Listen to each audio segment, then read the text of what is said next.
हे welcome back everybody. आप सभी का बीए साइकोलॉजी टॉपिक्स की क्लास में स्वागत है।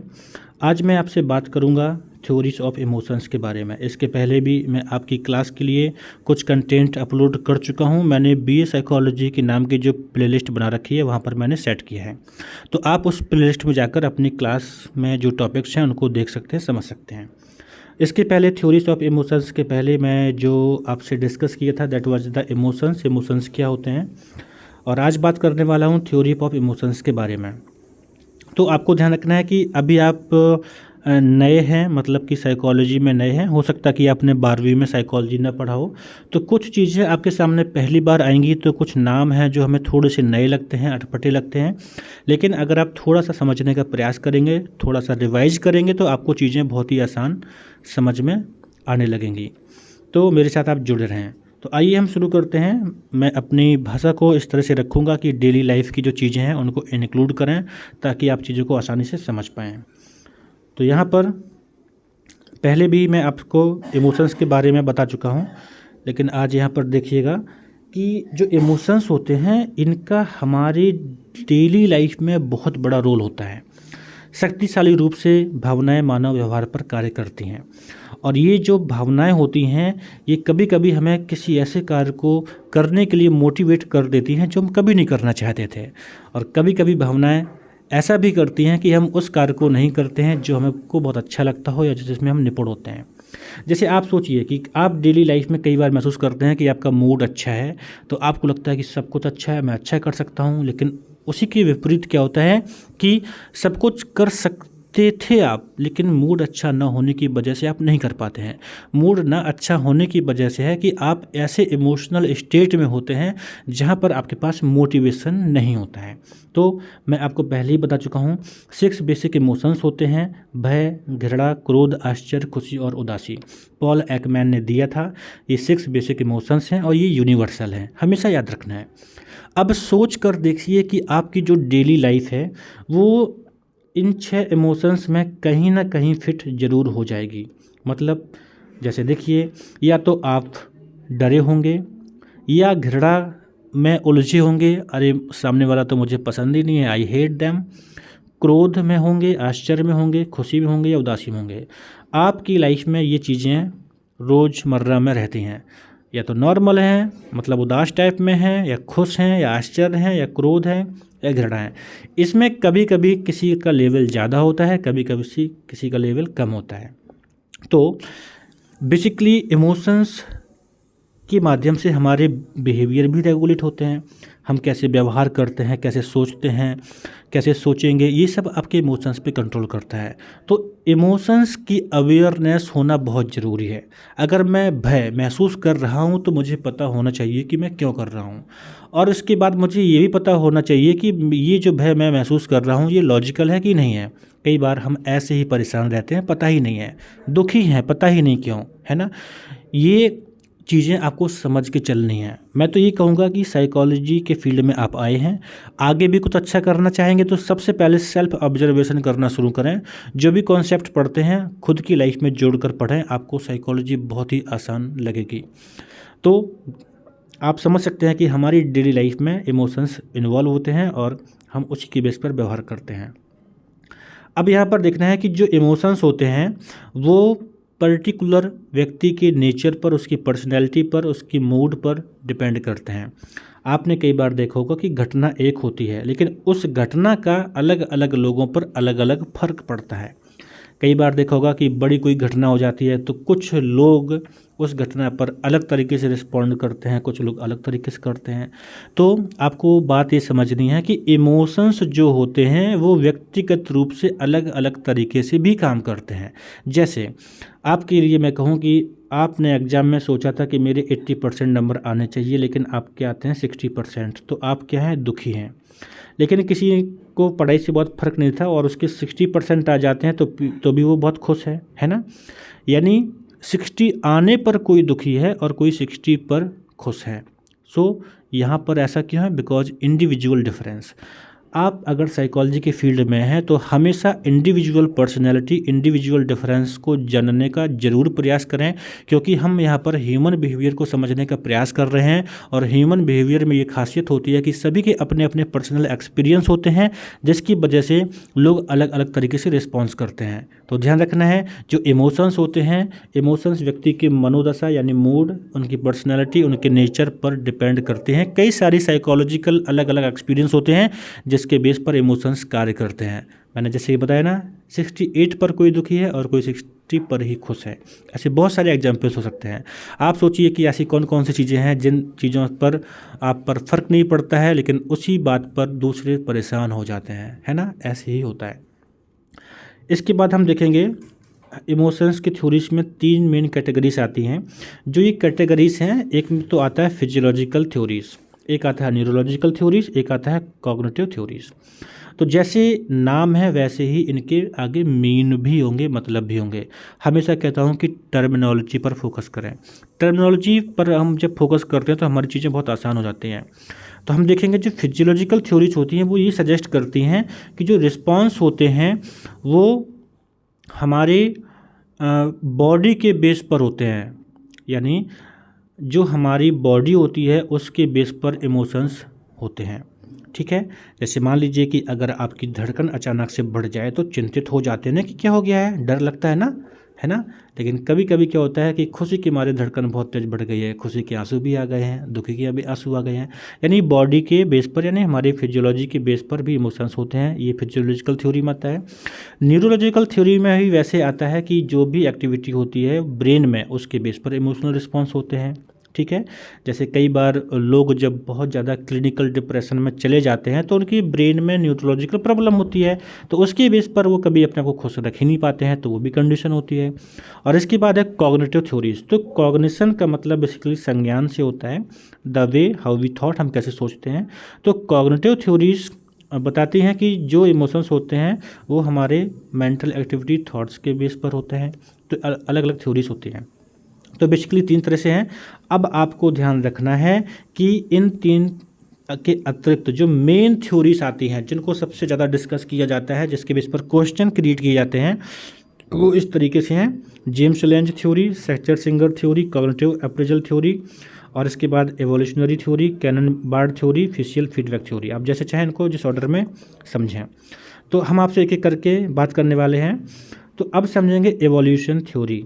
एवोल्यूशन थ्योरी मतलब बेसिकली विकासवादी सिद्धांत है, यानी चीज़ों में डेवलपमेंट होता है। और एवोल्यूशन थ्योरी जो है ये चार्ल्स डार्विन के माध्यम से है। अब मैं अगर आपसे पूछूं तो आप सोचकर बताइए कि क्या आपके अस्तित्व में, क्या आपके इमोशंस का रोल है? सोचिए, कमेंट करके बताइए। अब मैं आपको बताता हूं कि हमारे अस्तित्व में हमारे इमोशंस का बहुत बड़ा रोल है। जैसे अगर आज से हम 10,000 ईयर की पहले की बात करें, आज से 10,000 साल पहले की बात करें, तो 10,000 साल पहले भी जानवर हुआ करते थे, तब तो और भी खूंखार जानवर हुआ करते थे। 10,000 साल पहले हमारे पास सेफ्टी के लिए उतनी चीज़ें नहीं थी जितने की आज हुआ करती थी। तो मान लीजिए कि 10,000 साल पहले ये पर्सन है, ये सामने खड़ा है यहाँ पे, इसके सामने कोई भयानक सा एक जानवर आता है और जानवर कुछ एक्टिविटी करता है जिसकी वजह से इसको डर लगता है, डर के भाग जाता है और इसके हमले से बच जाता है। सोचिए अगर इसको डर ना लगा होता, अगर इसको डर ना लगा होता तो ये इसका शिकार हो जाता और इसका अस्तित्व खत्म हो जाता, है ना। और डर क्या है? डर एक आपका भाव है, भावना है, इमोशन है। तो मतलब ये है कि हमारा अस्तित्व है क्योंकि हम इमोशन को समझते हैं, इमोशंस की वजह से हमारा अस्तित्व है। अब सोचिए कि अगर मैं बात करूं कि जैसे 10,000 साल पहले 2 लोग होंगे, एक मेल होगा, एक फीमेल होंगे, दोनों में कुछ हैप्पीनेस के इमोशंस आए होंगे, लोगों ने जॉय फील किया होगा, खुशी महसूस की होगी। इसके बाद दोनों लोगों ने मिलने का प्रयास किया होगा, दोनों फिजिकल हुए होंगे और उसके बाद एक जनरेशन को डेवलप किया होगा। तो आज की जो जनरेशन है वो भी तो कहीं ना कहीं इमोशंस के माध्यम से ही है, कह सकते हैं ना। तो इस तरह से आपको ध्यान रखना है कि इमोशंस हमारे सर्वाइवल में रोल प्ले करती हैं। तो भावना का विकासवादी सिद्धांत यही कहता है कि हमारी भावनाएं अस्तित्व में हैं क्योंकि एक अनुकूली भूमिका निभाती हैं, मतलब कि हम भावनाओं की वजह से हम अपने सर्वाइवल में आगे बढ़ते रहते हैं। भावनाएं हैं जो वो लोगों को वातावरण में उत्तेजनाओं के प्रति त्वरित प्रतिक्रिया देने के लिए प्रेरित करती हैं। मतलब कि हमारे एनवायरनमेंट में कैसे स्टिमुलस होंगे, क्या उद्दीपक होंगे, उसके बेस पर हम रिस्पॉन्स करते हैं, जिसके बेस पर सफलता और अस्तित्व की संभावना को बेहतर बनाने में मदद मिलती है। ठीक है, तो इवोल्यूशनरी सिद्धांत सिंपल सी बात है, बहुत आसान है। अब इसके बाद हम देखते हैं एक इससे भी ज़्यादा पॉपुलर थ्योरी है James Lange theory of emotion. James Lange theory of emotion बहुत ही आसान है, आपको टर्मिनोलॉजी पर ध्यान देना है। मनोवैज्ञानिक विलियम जेम्स और फिजियोलॉजिस्ट कार्ल लेंज द्वारा इसको दिया गया था। यानी विलियम जेम्स के नाम से जेम्स लिया और कार्ल लेंज के नाम से लेंज लिया और थ्योरी का नाम दिया गया जेम्स लेंज। तो इस थ्योरी में ये माना जाता है जो घटनाएं होती हैं, घटनाओं के प्रति शारीरिक प्रतिक्रियाओं के परिणाम स्वरूप उत्पन्न होती हैं। जो भावनाएं होती हैं, जो इमोशंस होते हैं, हमारे फिजिकल जो रिस्पॉन्स होते हैं उसके बेस पर इमोशंस होते हैं। ये कैसे है आप समझिए यहाँ पर। An external stimulus leads to a physiological reaction. मतलब जेम्स लैंज थ्योरी कहती है कि हमारे सामने जो उद्दीपक होते हैं उसके बेस पर जो फिजियोलॉजिकल रिएक्शन होते हैं उसके बेस पर क्या होता है, इमोशन आता है। मान लीजिए कि हम अगर ये महसूस करते हैं कि हमारी धड़कन बहुत तेज़ बढ़ रही है, तो उसके बाद हम जो इंटरप्रिटेशन करेंगे, जो भी उसके बारे में सोचेंगे, उसके बेस पर हम डर महसूस करेंगे या खुशी महसूस करेंगे, ये हमारे फिजिकल रिएक्शन पर डिपेंड करता है। यहाँ पर थोड़ा सा ये जो मैंने डायग्राम सेट किया इसे समझिए।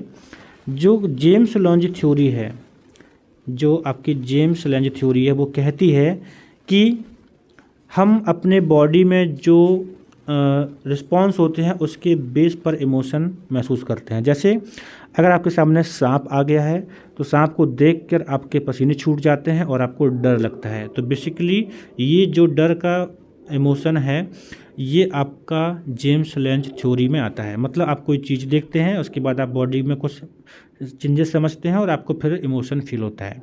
तो ये जेम्स लैंज थ्योरी में आता है। अब यहाँ पर मैं एक बात आपको बताना चाहूँगा कि जब भी आप साइकोलॉजी पढ़ते हैं तो साइकोलॉजी में आपको अलग अलग पर्सपेक्टिव देखने को मिलते हैं। अब यहाँ पर हम कभी ये नहीं कहेंगे कि ये पर्सपेक्टिव अच्छा है या फिर ये सरल है, ये कठिन है, ये सब बातें नहीं हैं। हम साइकोलॉजी में स्टडी करते हैं ह्यूमन बिहेवियर के बारे में, और ह्यूमन बिहेवियर बहुत वेरी करता है, अलग अलग तरीके से अलग लोगों के व्यवहार डेवलप होते हैं। तो अलग अलग थ्योरीज है चीज़ों को समझने के लिए। तो आप खुद समझिए कि कई बार ऐसा होता है कि आप बॉडी में जो रिस्पॉन्स फील करते हैं उसके बेस पे इमोशन आता है। तो बॉडी के रिस्पॉन्स के बाद जो इमोशन आता है ये जेम्स लैंज थ्योरी के द्वारा समझा जाता है। ठीक है, हम बात करेंगे इसके बाद कैनन बार्ड थ्योरी की। तो कैनन बार्ड ने जेम्स लैंज की थ्योरी को नहीं माना। इन्होंने कहा ऐसा नहीं है। इन्होंने कहा कि कई बार ऐसा होता है कि हमारा हार्ट जो होता है वो बीट करता है, इसका मतलब ये नहीं होता कि हम डर रहे हों। जैसे अगर आप दौड़ते हैं तो बेसिकली हार्ट बीट फास्ट हो जाता है, तो इसका मतलब ये थोड़ा ना कि डर ही वाली बात हो कोई, है ना। तो वॉल्टर कैनन, जो कैनन बार्ड थ्योरी है, वॉल्टर कैनन कई अलग अलग आधारों पर भावना के जेम्स लैंज सिद्धांत से असहमत थे। इन्होंने जेम्स लैंज थ्योरी को नहीं माना था। इन्होंने सबसे पहले सुझाव दिया कि लोग वास्तव में उन भावनाओं को महसूस किए बिना भावनाओं से जुड़ी शारीरिक प्रतिक्रियाओं का अनुभव कर सकते हैं। यानी कि कई बार हमारे बॉडी में कोई बॉडी का रिस्पॉन्स हो सकता है, ज़रूरी नहीं है कि उस टाइम पे कोई भावना भी आए। उदाहरण दिया था, आपका दिल इसलिए दौड़ सकता है क्योंकि आप व्यायाम कर रहे हैं, इसलिए नहीं कि आप डरते हैं, है ना। मतलब हमारी बॉडी में अगर हार्ट ज़्यादा बीट कर रहा है तो इसका मतलब ये नहीं होता है कि कोई इमोशन हो, ये सिंपल भी हो सकता है। तो ये बात सही है। अब देखेंगे तो इन्होंने क्या बोला, कैनन बार्ड थ्योरी में इन्होंने कहा कि जो घटनाएं होती हैं उसमें हमारे जो इमोशंस होते हैं, घटनाएं भावनाओं और शारीरिक प्रतिक्रियाओं को ट्रिगर करती हैं जो कि एक समय में होती हैं। तो सीधी सी बात है, कैनन बार्ड का कहना था कि जो भी इमोशन होती है या बॉडी रिस्पॉन्स होती है ये एक साथ होती है। इसमें कोई एक चीज़ ऐसा नहीं है कि पहले बॉडी का रिस्पॉन्स होगा बाद में इमोशन होगा। जैसे आप समझिए, जेम्स लैंज थ्योरी में कहा गया था कि पहले बॉडी का रिस्पॉन्स होता है उसके बाद इमोशन होता है, ठीक है ना। लेकिन कैनन बार्ड थ्योरी में कहा जाता है कि आपका जो बॉडी अराउजल या जो भी आपके सामने स्टिमुलस होता है उसके बाद एक साथ ही दोनों चीज़ें होती हैं, यानी बॉडी रिस्पॉन्स और इमोशन एक साथ में होते हैं। ये कैनन बार्ड में कहा जाता है। तो एक बात बताऊं कि अभी इनिशियल स्टेज है, आपको बहुत कन्फ्यूजन भी होगा, क्योंकि कई बार चीज़ें कन्फ्यूजन में भी आ जाती हैं। जब हम जैसे आगे बढ़ते हैं तो ध्यान नहीं रहता है कि क्या कैसे होता है। तो ध्यान रखना, अगर मैं यहाँ पर आपको लिख दूँ ABC, ठीक है ना, तो ABCD में जब जाते हैं तो B और C साथ में होता है ना। B मतलब यहाँ पर जो नाम दिया था मैंने कैनन बार्ड का, तो B से आप बार्ड मान लीजिए और C से कैनन मान लीजिए। तो कैनन बार्ड यानी BC या CB एक साथ में आते हैं। तो कैनन बार्ड थ्योरी कहती है कि बॉडी रिस्पॉन्स और इमोशन एक साथ में होता है, ऐसे आप याद कर सकते हैं। जबकि जेम्स लंज थ्योरी कहती है कि सीधा एक ही स्टेट में होता है, मतलब पहले बॉडी का रिस्पॉन्स बाद में इमोशन होता है। दो बेसिक अंतर है, इन्हें ध्यान रखिएगा। इसके बाद सैचर सिंगर थ्योरी कहती है कि जो इमोशंस होते हैं उसमें कॉग्निशन का रोल होता है ना, कॉग्निशन का रोल होता है, मतलब हम कैसे सोचते हैं, हमारे विचार क्या हैं किसी चीज़ के प्रति। तो आपको ध्यान रखना है, सैचर सिंगर की जो थ्योरी है इसको टू फैक्टर थ्योरी कहा जाता है। द सैचर Singer theory is an example of cognitive theory. अभी आपसे मैंने शुरुआत में जो कैनन बार्ड और जेम्स लंज की थ्योरी की बात की, ये आपके आते हैं फिजियोलॉजी की बेस पर, ठीक है। अभी मैं शुरू में आपको बताया था ना, जो थ्योरीज हैं उसमें फिजियोलॉजिकल और न्यूरोलॉजिकल और कॉग्निटिव एस्पेक्ट होते हैं। तो कैनन बार्ड की थ्योरी और जेम्स लंज की थ्योरी फिजियोलॉजिकल बेस पर बताई जाती है। इसके बाद जो सैचर सिंगर की थ्योरी है वो कॉग्निटिव बेस पर बताई जाती है कि हम कैसे कॉग्निशन करते हैं, कैसे सोचते हैं, हमारे विचार क्या हैं। तो अब इसमें हम देखेंगे कि जो सैचर सिंगर की थ्योरी है उसमें क्या होता है। मान लीजिए सामने स्नेक है आपके, यानी उद्दीपक के रूप में स्नेक है, स्टिमुलस के रूप में। हार्ट पाउंडिंग मतलब आपका जो धड़कन है वो बढ़ती है, पसीना आता है, और इसमें हम ये महसूस करते हैं कि हम डर गए हैं, मतलब कॉग्निशन, यानी हमारा विचार बनता है कि मतलब अरे कुछ गड़बड़ है, और हम बाद में क्या करते हैं, इमोशन को फील करते हैं। मतलब सीधी सी बात है, सैचर सिंगर की थ्योरी कॉग्निटिव थ्योरी पर बेस है कि हम किसी स्टिमुलस के प्रति कैसे कॉग्निशन डेवलप करते हैं, उसके बाद जो इमोशन होगा वो हमारे कॉग्निशन पर डेवलप करेगा कि हमने हैप्पी कॉग्निशन किया होगा या सैड के बारे में कॉग्निशन किया होगा, ठीक है। तो ऐसे ध्यान रखिएगा। इसके बाद जो कॉग्निटिव अप्रेजल थ्योरी है, तो कॉग्निटिव अप्रेजल थ्योरी है ये लेजरस के माध्यम से दी गई थी। ये भी आपके कॉग्निटिव थ्योरी के बेस पर है। इसमें सीधी सी बात आती है कि according to appraisal theories of emotion, thinking must occur first before experiencing emotion. यानी कॉग्निटिव अप्रेजल थ्योरी में कही जाती है कि पहले थिंकिंग होनी चाहिए, बाद में इमोशन आता है। लेजरस का जो कॉग्निटिव थ्योरी है उसमें जैसे कोई सांप दिखता है तो अप्रेजल सीधा होता है कि हम क्या सोच रहे हैं, और सीधा सीधा क्या होता है, बाद में बॉडी रिस्पॉन्स होता है और हम इमोशन को फील करते हैं, ठीक है। फिर से देखिएगा थोड़ा सा कि जो सैचर सिंगर की थ्योरी है इसमें बॉडी रिस्पॉन्स और उसके बाद क्या कॉग्निशन करते हैं एक साथ होता है, और ये बाद में इमोशन होता है।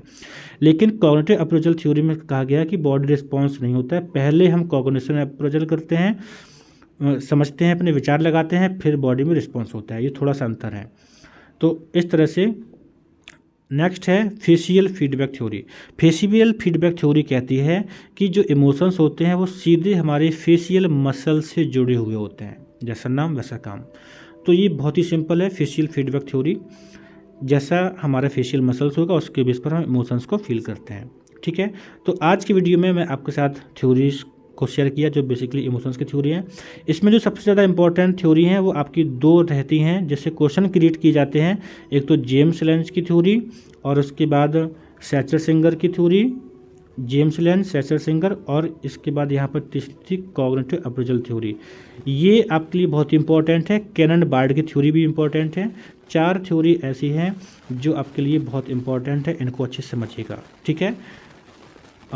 तो इस तरह से थैंक यू, मिलते हैं आपसे अगले वीडियो में। मेरे साथ आप जुड़े रहें, मैं आपको ऐसी और भी चीज़ें सिखाता रहूँगा।